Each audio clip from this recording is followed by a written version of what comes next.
falo e o bicho ficou escuro. Então, vamos lá. Contigo a palavra, Felipe. Tá bom. Então, eu vou dar continuidade à discussão da aula de hoje, né? Sobre a atividade da orientadora. Eu deixei o gênero feminino para deixar mais inclusiva a apresentação, né? E o papel do orientando, né? Então, eu preparei esses 18 slides aqui, tentei deixar de uma forma bem objetiva, das considerações que eu formulei com a leitura dos trabalhos que eu utilizei, né? Como o professor bem falou, seria interessante começar apresentando as referências bibliográficas que eu utilizei, né? Então, basicamente são essas 5 obras, né? A Função do Orientador Educacional, da Maria de Lourdes Carvalho. Esse é um livro de 79. Depois tem um artigo que foi publicado na revista aqui da Universidade Federal do Rio Grande do Sul, né? Um novo olhar na educação à distância. O papel do orientador acadêmico. Uma reflexão e análise no curso de pedagogia da Universidade de Caxias do Sul.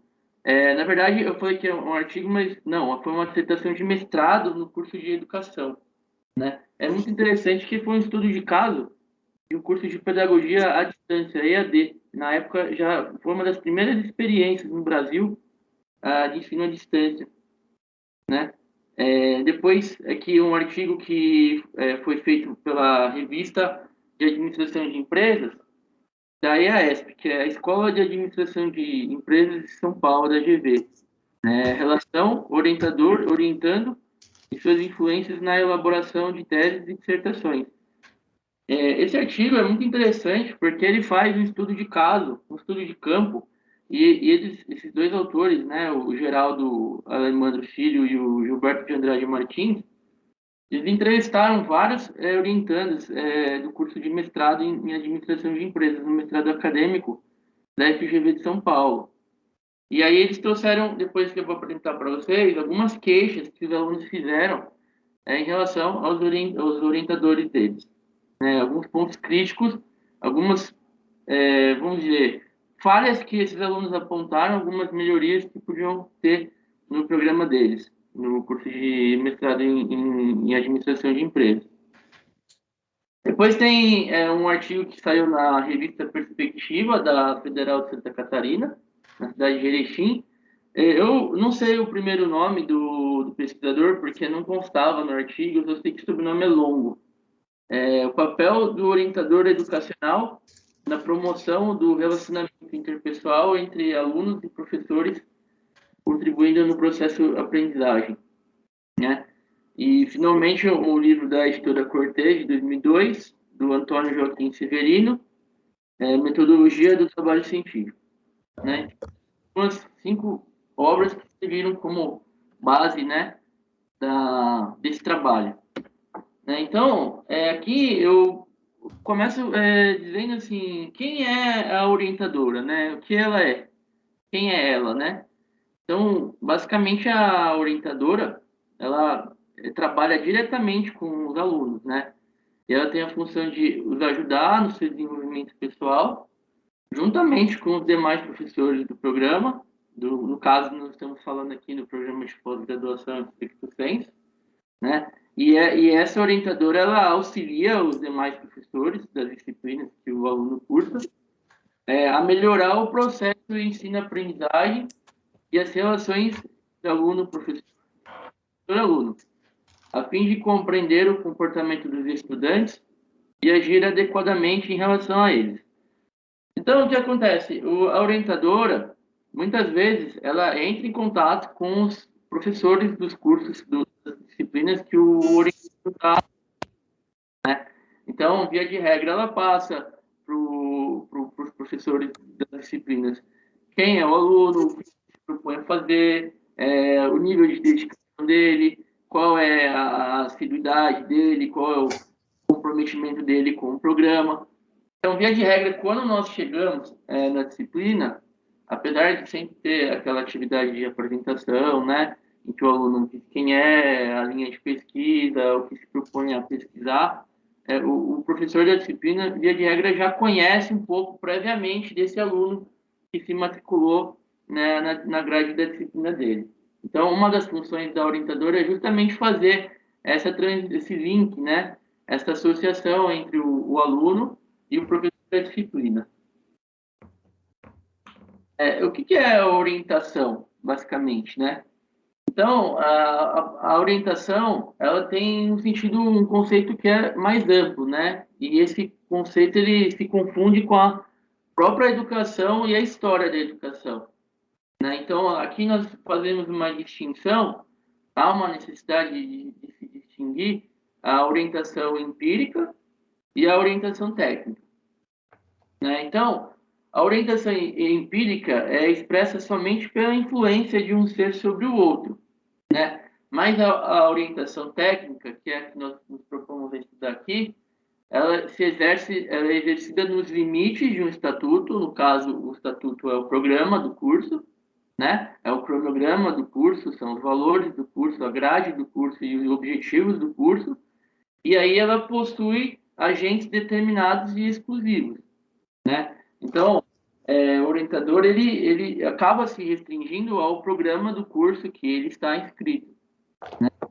Então, quando nós nos inscrevemos no mestrado da PUC, nós recebemos no e-mail o prospecto do curso, né?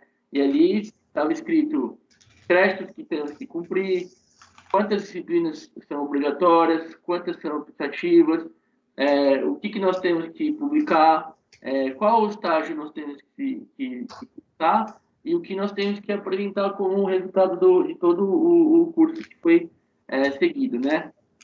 Então, isso faz parte da orientação técnica, né? Que é além da orientação propriamente empírica. Então, a orientação técnica e educacional é específica como um processo de influência distinta da transmissão didática, né? Então, essa transmissão didática, na forma de orientação técnica, ela coincide com o progresso da psicologia e da própria industrialização, né? Progresso da psicologia porque a relação entre o orientando e a orientadora, guardadas as devidas proporções, é como se fosse um namoro, é um relacionamento, né? Então, como foi bem dito na aula, muitas vezes não tem uma sinergia entre o orientador, entre a orientadora e o orientando. E quando não há essa sinergia, quando não há essa afinidade, quando não há essa química, isso não quer dizer que uma das partes é incompetente ou que uma das partes é mau caráter, ou que não é isso. É justamente não teve afinidade, né? Tem pessoas que têm um ritmo, tem pessoas que têm outro, tem pessoas que têm um grau de comprometimento maior, outras até são comprometidas, mas não têm tanto tempo disponível. Então, tudo isso envolve, faz parte dessa sinergia entre a orientadora e o orientando.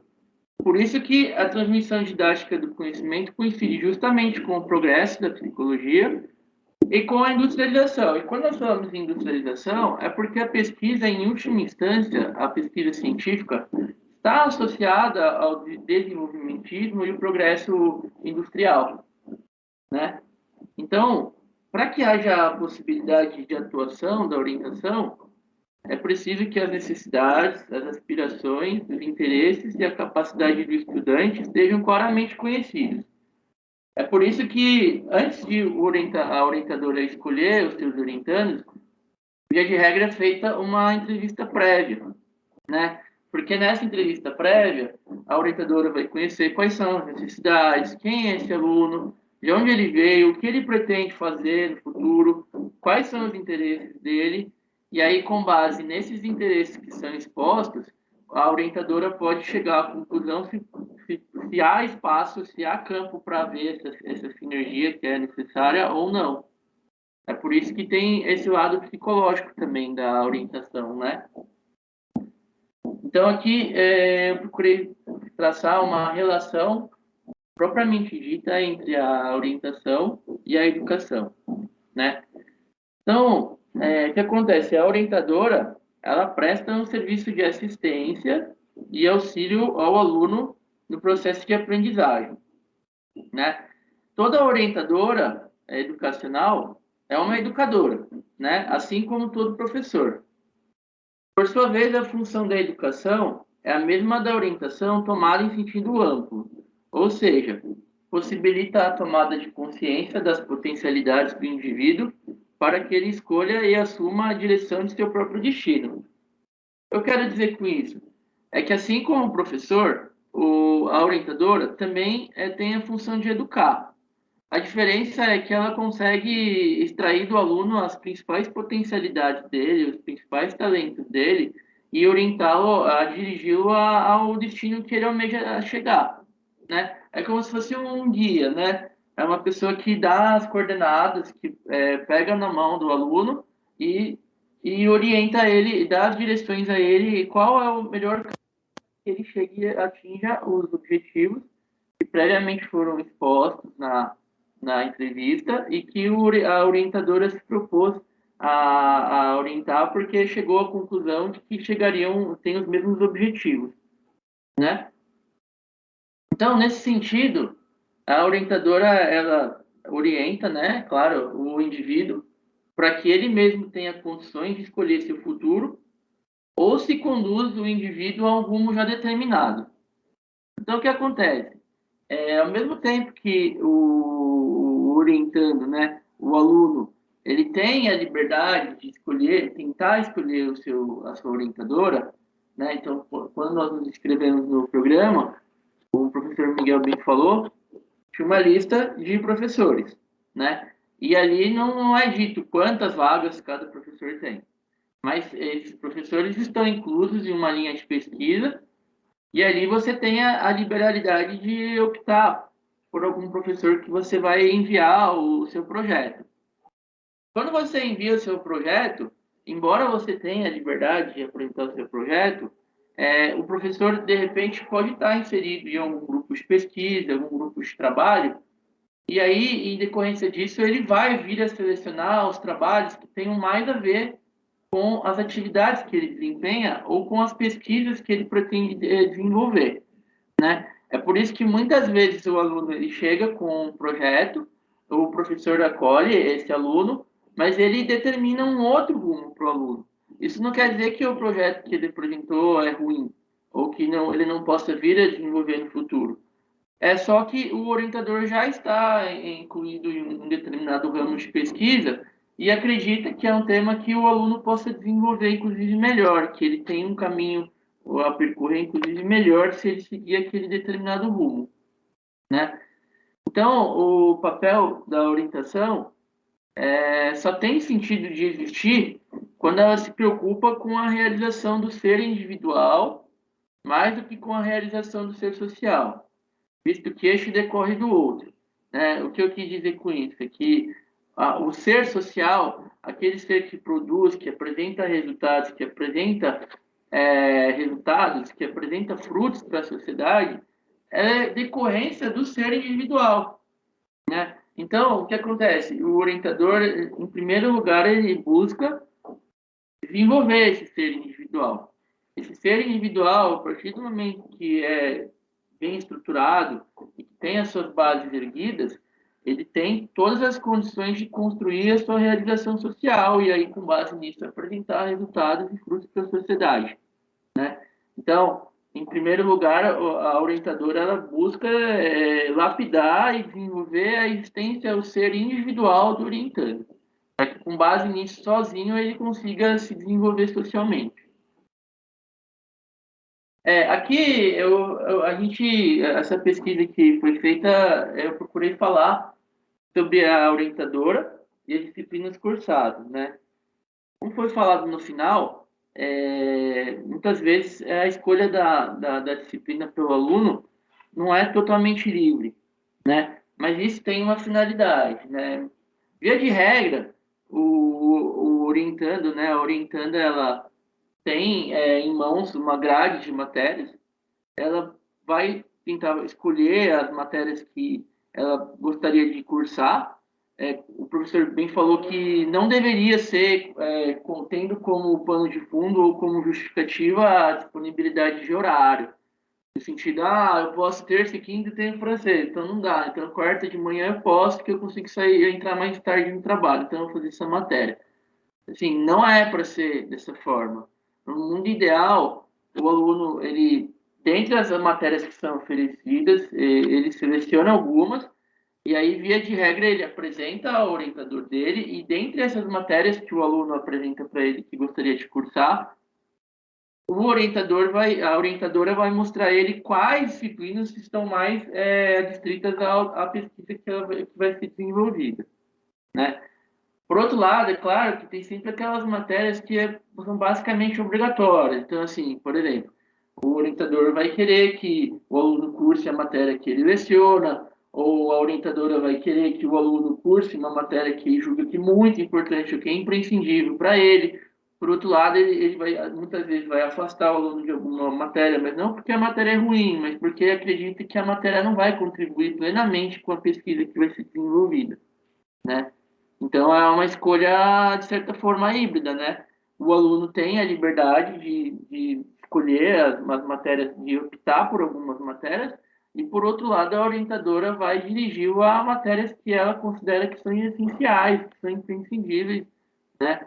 Eu mesmo tinha interesse eu sempre passei a desenvolver interesse por pedagogia, mas eu acabei optando por essa matéria porque foi uma disciplina que meu orientador recomendou fortemente que eu fizesse, né? Então, querendo ou não, teve influência direta do meu orientador para eu estar aqui agora apresentando esse seminário, né? Então, cabe à orientadora, em sua prática educativa com os professores, assessorá-los no acompanhamento e compreensão de suas turmas, integrar-se às diversas disciplinas, visando ao desenvolvimento de um trabalho comum e a formulação das habilidades didático-pedagógicas a ser desenvolvidas com os alunos. O que eu quis dizer com isso?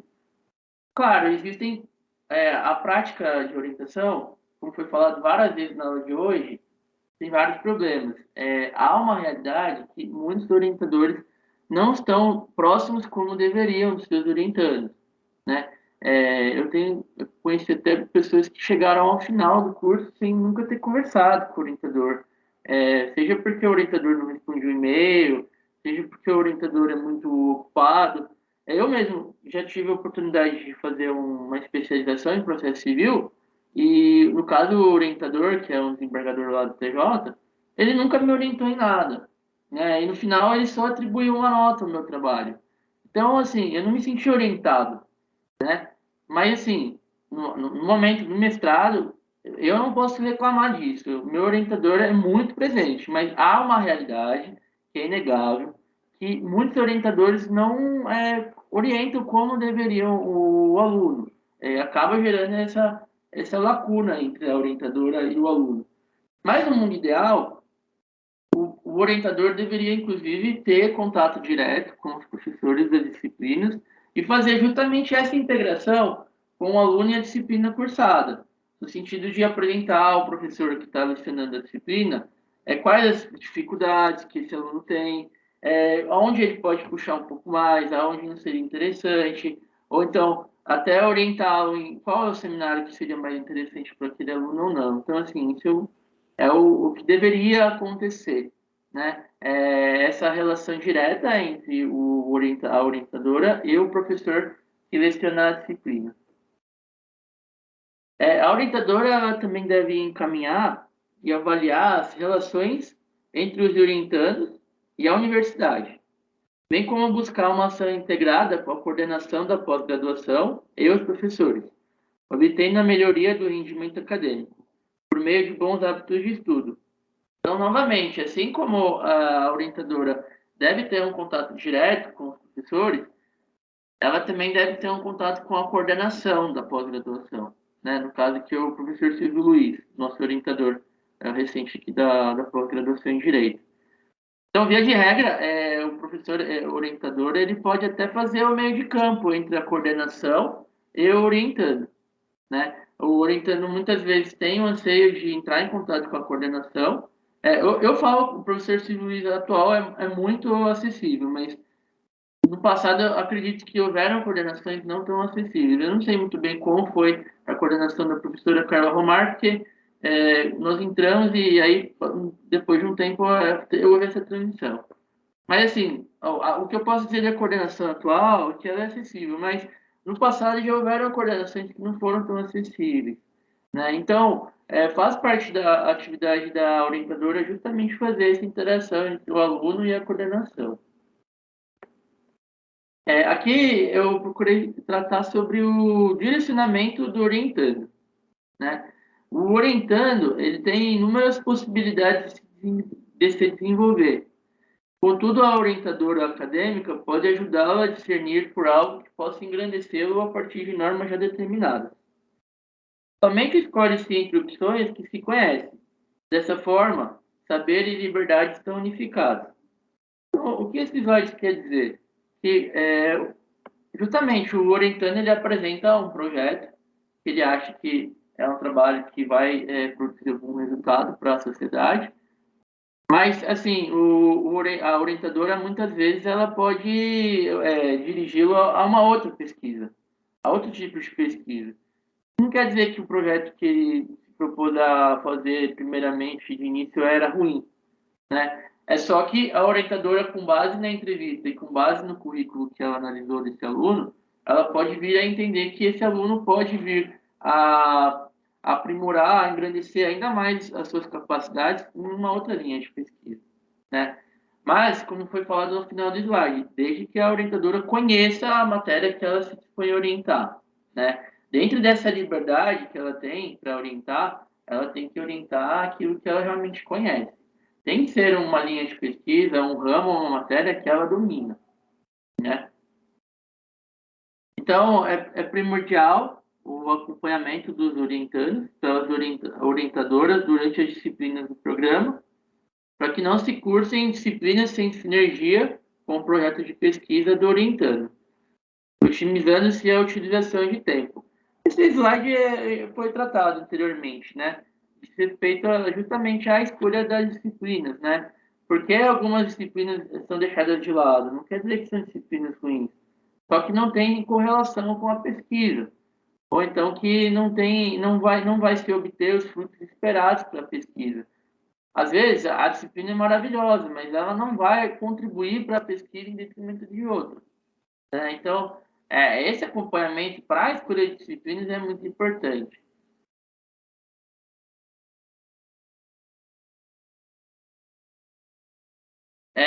O ser ao qual se educa toma, por meio do conhecimento, consciência do mundo que o rodeia e do mundo cultural que gerações anteriormente construíram.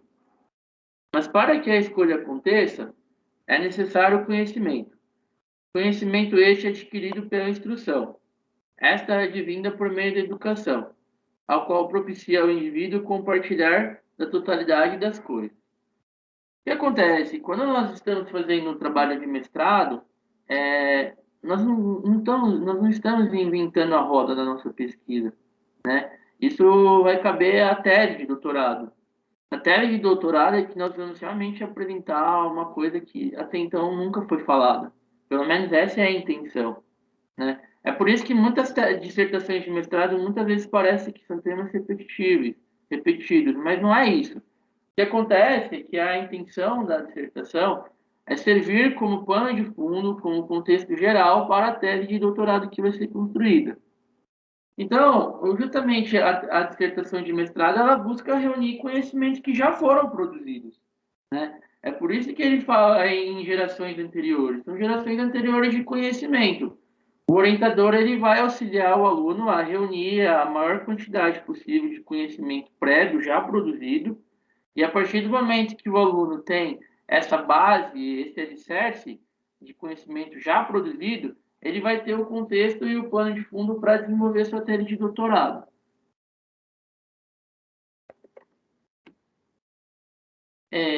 A orientação educacional aparece como um aspecto humano formador dentro da universidade.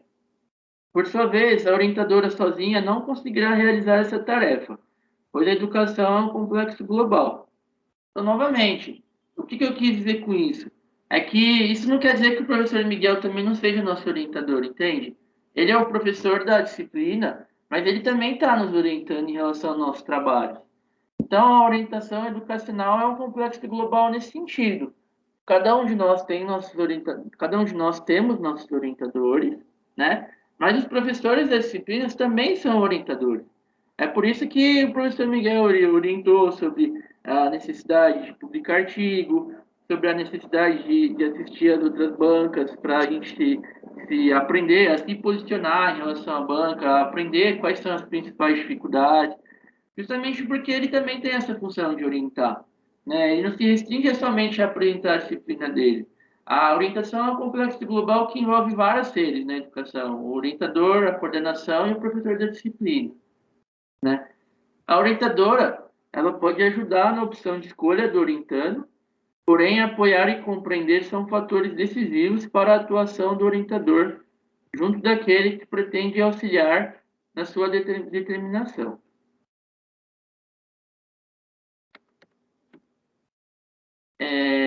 Aqui eu procurei traçar algumas considerações sobre a relação da orientadora e o orientando, né?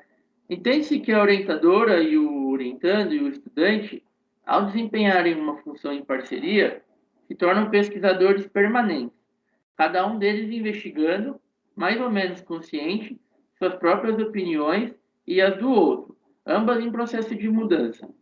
O que eu quis dizer com isso é que tanto a orientadora quanto o orientando são seres em desconstrução.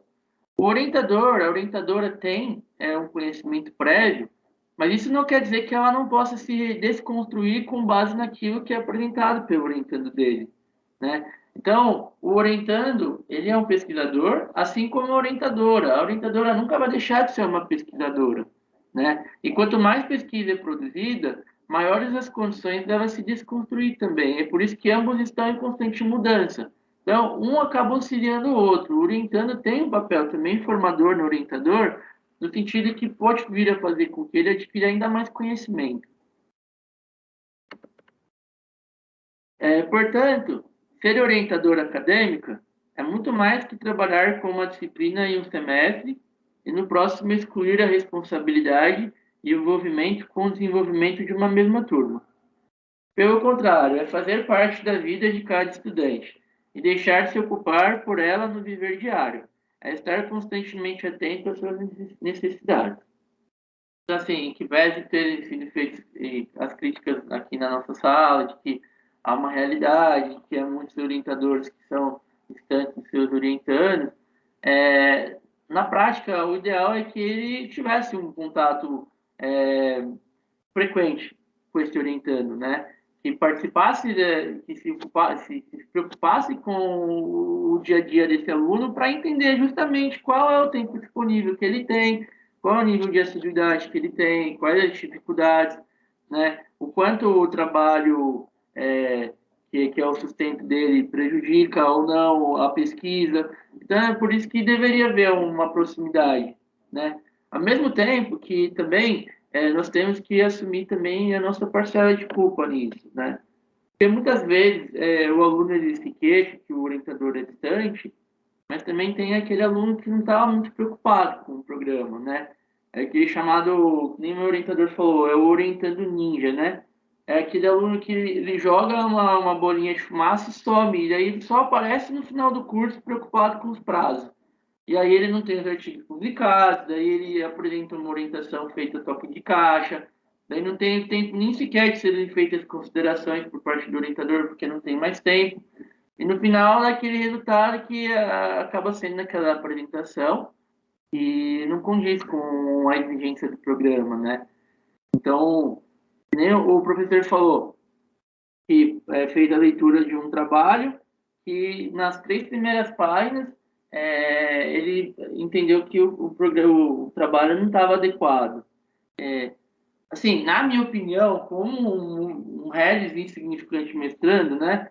Que eu falo isso brincando porque uma vez eu ouvi de um avaliador da CAPES, mestrando nem a gente, né?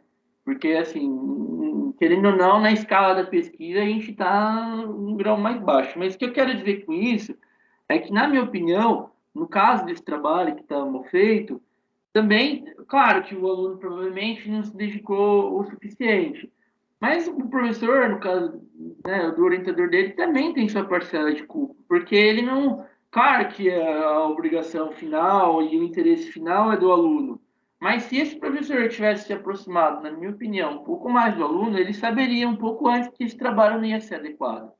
E o professor sempre sabe quem está estudando, quem não está, quem está se dedicando, quem não está, quem está produzindo artigos além das exigências do programa, quem não está, quem está fazendo as leituras necessárias e quem não está. O professor, ele sempre sente isso. O professor, ele consegue sentir isso em sala de aula. Com base em quem está participando da sala, a frequência em sala de aula e com o que está produzindo, o professor, ele sente quem está se dedicando ou não.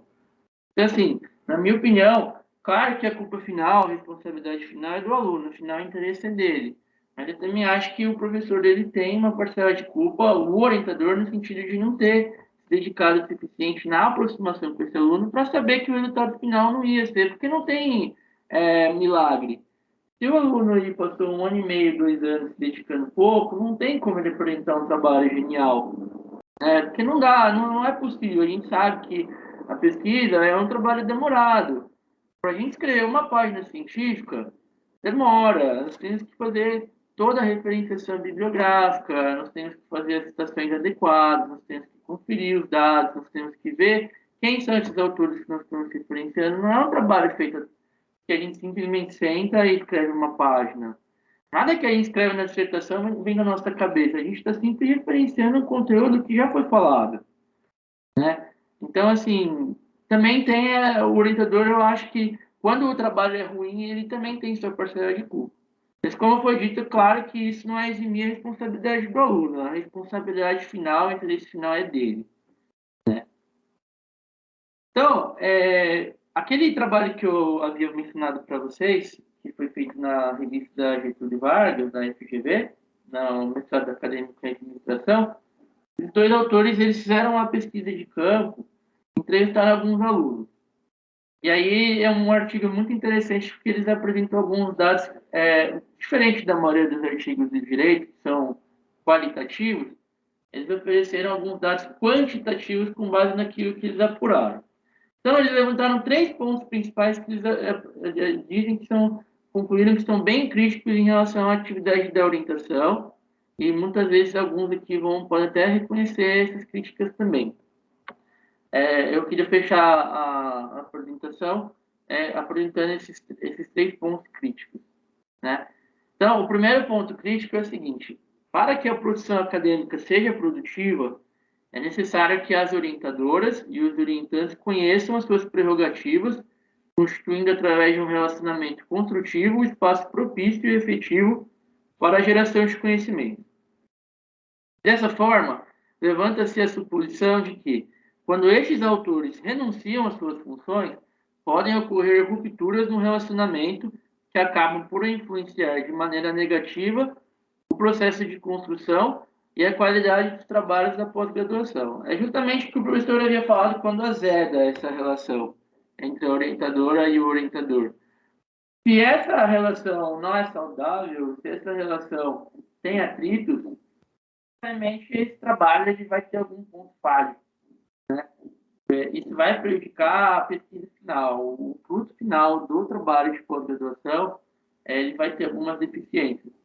Justamente porque não tem o equilíbrio necessário entre a orientadora e o orientando. Se um dos dois renunciam das suas funções, esse trabalho vai ter alguma debilidade. Seja porque a orientadora não se aproximou, não se dedicou o suficiente nessa orientação, seja porque o aluno simplesmente não teve a assiduidade ou o comprometimento necessário. Não tem jeito. No final, o trabalho ele vai mostrar que houve esse problema. E o trabalho final ele vai refletir a relação que houve entre a orientadora e o orientando. Segundo ponto crítico que merece atenção são os próprios programas de pós-graduação. Porque o que acontece é o seguinte: quando a gente se inscreve no edital do programa, ele enuncia frases e vagas de inscrições sobre a atividade de orientação de trabalhos.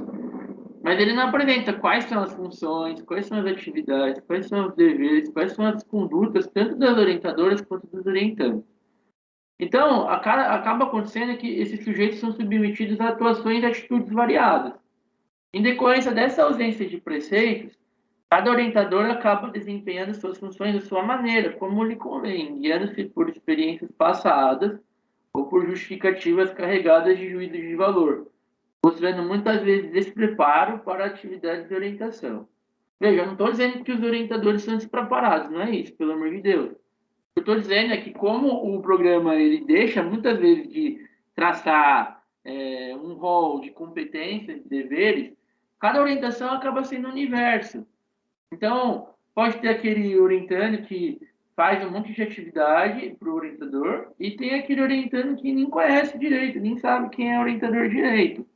Então, acaba sendo que querendo ou não, cada um de nós aqui, nós estamos fazendo um curso totalmente diferente. Eu estou fazendo um curso, vocês estão fazendo outro. Cada um está fazendo um curso. Seja porque cada um está cursando suas disciplinas, seja porque cada um tem sua orientação.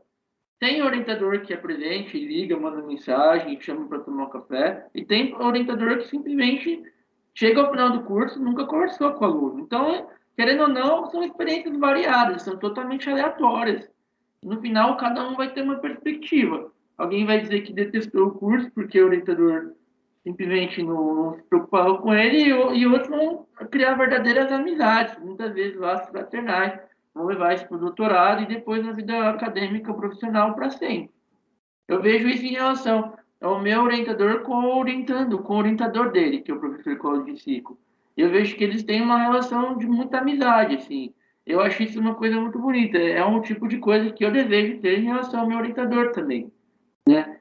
Então, assim, eu vejo que cada um acaba tendo uma experiência em relação ao seu orientador e o resultado do curso. E aí, no final, a gente parte da premissa que um dos pontos críticos responsáveis justamente por fracasso e sucesso dos alunos na pós-graduação é justamente o que eu acabei de falar, que é a qualidade da orientação, né? Investigações apontaram disfunções fundamentais sobre os sujeitos envolvidos na orientação, relacionando os obstáculos e dificuldades da orientação com a capacidade de escrita e construção dos trabalhos dos orientandos, deixando fortes evidências de quanto a atividade de orientação qualifica os orientandos para a autoria. Assim, observa-se que a orientação pode ser uma tarefa crucial para a geração de novos conhecimentos científicos. O que esse slide quer dizer? Ele quer dizer que, assim, querendo ou não, todo mundo tem uma forma de escrever, todo mundo tem uma forma de expor o seu pensamento, todo mundo tem uma forma de produzir uma pesquisa. Tem gente que fala muito bem e escreve de uma forma razoável, tem mais dificuldade. Tem gente que escreve bem e fala muito mal, ou tem dificuldade de se expressar. Então, cabe ao orientador justamente essa percepção, quais são as capacidades, os melhores talentos desse aluno, né? Então, se esse aluno escreve melhor, tem mais facilidade de escrever, cabe ao orientador falar, olha, eu acho que o seu caminho é justamente a pesquisa, a produção literária, a produção de manuais ou de pesquisas, de pesquisas de campo. O aluno que fala melhor, pode caber ao orientador dizer, olha, eu acho que você tem mais afinidade para sala de aula, para seminários, para congressos, para análise. Então, assim, cabe também ao orientador essa percepção de quais são as principais atributos, as principais qualidades do orientando, para que ele possa produzir da melhor nos campos que ele consegue se desenvolver, né? Isso não quer dizer que aquele aluno que falha, tenha mais dificuldade de falar, não possa vir a dar uma boa aula. Também cabe ao orientador orientar em questões de retórica, em questões de posicionamento, em questões de fala. E também não quer dizer que aquele aluno que tem mais dificuldade de escrever, o orientador também não possa auxiliá-lo a melhor construção de frases, a melhor exposição de pensamento, né? Então, assim, no final das contas, cabe ao orientador perceber quais são as dificuldades e os talentos do orientando para que ele possa, como eu havia falado, desenvolver o seu ser individual, né? Mas é isso, e aí no final, essa experiência bibliográfica, como eu já havia apresentado, né? E essa é a apresentação que eu me propus fazer. Eu não sei se atingiu a exigência da matéria ou do que o professor esperava, mas foi a apresentação que eu pude produzir e apresentar para a data de hoje. Agora com som. Perguntas, dúvidas?